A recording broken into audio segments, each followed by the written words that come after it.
Di dalam public speaking, berkomunikasi itu tidak hanya menyampaikan pesan, tapi ada kesan di balik pesan, ada unsur emosi. Dan ternyata ini berlaku tidak hanya ketika kita berkomunikasi kepada orang lain, tetapi juga berkomunikasi kepada diri kita sendiri. Kok bisa?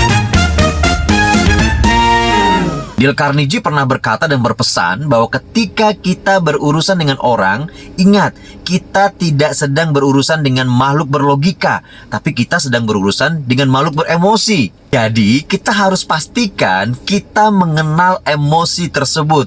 Tidak hanya emosi kita yang kita akan transfer kepada orang lain, tapi kita harus pastikan dulu emosi itu benar ketika untuk diri kita sendiri. Teman-teman masih ingat ya, kehebatan kita berkomunikasi kepada orang lain, itu syarat utamanya adalah kehebatan kita berkomunikasi kepada diri kita sendiri. Termasuk dalam hal mengenal emosi. Emosi akan berdampak kepada banyak hal dalam gaya komunikasi kita. Emosi akan berdampak kepada pikiran kita, emosi akan berdampak kepada perkataan kita, dan emosi akan berdampak kepada bagaimana kita bertindak. Jadi apa yang harus dilakukan ketika saya mengalami persoalan, misalnya saya mengalami emosi cemas, khawatir, takut ketika akan presentasi? Maka ada 3 langkah sederhana yang saya lakukan. Yang pertama adalah kenali emosi Anda. Yang kedua, berkomunikasi atau self-talk dengan diri sendiri. Dan yang ketiga, lakukan apa yang sudah Anda kompromikan dengan diri Anda sendiri. Bagaimana sih maksudnya? Oke, kita bahas. Yang pertama adalah mengenali emosi. Ketika Anda takut, khawatir, cemas, Anda menyadari hal tersebut. Misalnya ketika saya diminta untuk presentasi, tiba-tiba saya cemas, khawatir, saya sadar. Yes, saya sedang merasakan emosi, khawatir, takut, cemas, dan lain sebagainya. Ketika itu sudah saya sadari, maka selanjutnya langkah kedua yang saya lakukan dengan cara self-talk. Inilah yang saya katakan dengan kehebatan kita berkomunikasi kepada diri sendiri. Maka ketika munculnya itu adalah takut presentasi, maka pertanyaannya begini, kamu kenapa? Saya takut, cemas. Ini self-talk saya ya. Kemudian setelah itu, kenapa kamu cemas? Kamu kan bisa, kamu kan sudah menguasai kemampuan public speaking, tapi saya takut audiens saya nanti ini siapa dan mereka itu ekspektasinya gimana. Ya cari tahu dong. Oke, saya akan cari tahu pokoknya. Terus apa yang kamu akan lakukan untuk itu? Saya akan cari tahu lebih banyak lagi tentang audiens saya ini siapa dan ekspektasinya bagaimana. Lalu bagaimana?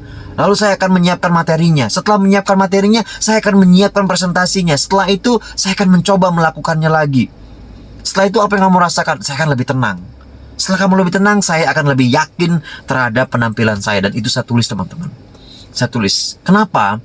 Karena ketika kita menulis, kita bisa melihat apa yang kita rasakan. Ini adalah bagian dari self-talk. Mungkin saja ada orang-orang yang tidak perlu menulis. Dia hanya memikirkan, hanya membayangkan, hanya self-talknya dilakukan dalam pikirannya dan dia bisa berhasil. Tapi sebagian besar orang itu melakukan menulis dengan journaling. Untuk apa? Untuk memudahkan kita bisa melihat bagaimana emosi kita dalam tulisan tersebut. Dan kita bisa melihat dengan lebih detail dibandingkan hanya memikirkan. Ketika kompromi ini sudah jadi, maka yang selanjutnya yang ketiga adalah bagaimana kita bisa take action atas kompromi yang sudah kita buat dengan diri kita sendiri. Dan ini ternyata sangat-sangat membantu. Ketika saya khawatir minggu depan akan presentasi, saya nggak tahu mau melakukan apa, maka saya berkomunikasi kepada diri saya sendiri, saya menuliskan itu, dan saya lihat jawabannya, begitulah jawabannya, saya lakukan. Take action, persiapan, rehearsal, dan berbagai persiapan lainnya. Ketika gagal gimana? Tidak ada yang namanya kegagalan, yang adalah proses belajar. Dan ini semakin membuat kita lebih mampu mengendalikan emosi kita. Begitu kita mampu mengendalikan emosi kita, baru kemudian kita akan mentransfer emosi positif kita kepada audiens kita. Seperti kata Dale Carnegie di awal ya, ketika kita berurusan dengan orang itu audiens kita adalah orang. Ingat, kita tidak sedang berurusan dengan makhluk berlogika. Kita berurusan dengan makhluk beremosi. Kalau kita mengirimkan pesan, ingat kesannya dulu, tarik perhatiannya dulu, get attention first, and then baru logika. Selamat mencoba, selamat berlatih. Speak more in confidence, I'm ready. Sampai jumpa.